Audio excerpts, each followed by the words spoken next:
The remarkable cleansing that was conducted on the Banjul beach had given the country's capital a new facelift. The Gambia National Commission for Unesco, in collaboration with 15 associated schools in the greater Banjul areas and the Banjul City Council, were all behind the activities. Sandwich Beach, as the project was known, is a concept developed during the first UNESCO Associated Schools Project Network Caribbean Sea Regional Environmental Workshop held in Trinidad and Tobago in July 1998. The project has since then grown to include island states in the Pacific Ocean, of more recently in 5 West African countries: Mauritania, Senegal, Guinea-Bissau, Cape Verde, and the Gambia. Mr. Yahya Al-Matajo, Secretary General, Gambia National Commission for UNESCO and National Coordinator, UNESCO ASP.NET, said Sandwich seeks to change the lifestyle and habits of youths and adults on a community. We have 22 schools, associated schools project network, and out of them, 7 of them are upcountry and 15 of them are in Banjul and Greater Banjul area. So this project that we are doing is called the Sandwich Project. It's a flagship project, a UNESCO flagship project. And before I get into the issue of flagship project, I want you to understand that UNESCO uses all this associated schools project network as a laboratory of experimentation.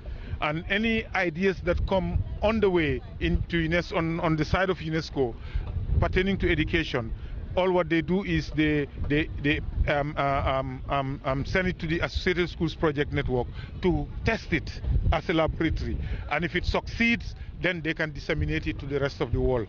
You know, but this time around, what we did was as a sandwich activity, which has to talk about the looking at the beaches and trying to look at the debris that come into the beaches, trying to keep the beaches clean, and trying to make sure that people take responsibility.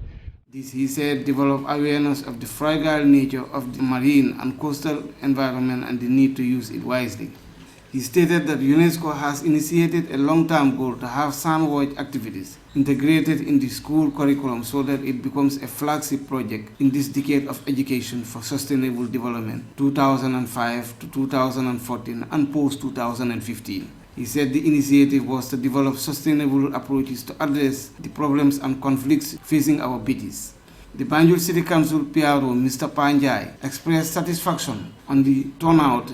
Mr. Jai said that it was of recent that the BCC started to work directly with UNESCO, but believed that they will continue working together on issues that concern environmental awareness and cleanliness.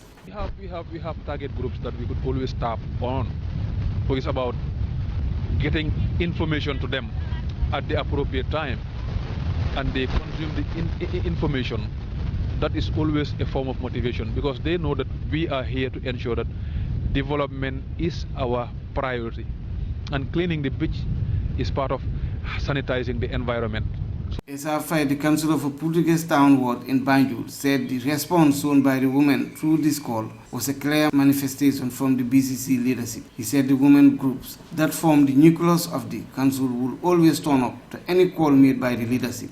In Banjul, we have been doing some other areas like the Box Bar, like the also Independence Drive, like, you know, Grand Street, that was the car park, you know, Birkama car park. We've been doing all those things so that we make sure that, you know, Banjul is one of the cleanest city. That was the reason why the crowd is magnificent, he stated. Aidandao of Tobago Road advised women to come out and participate in development issues that will take the Gambia to higher heights. Fatou Baji, Fatou Ibu Baji, Sali Diatta, Mariama Baji, and Sarata Baji all expressed similar sentiments. For iAfrica TV, Alhagie Ceesay.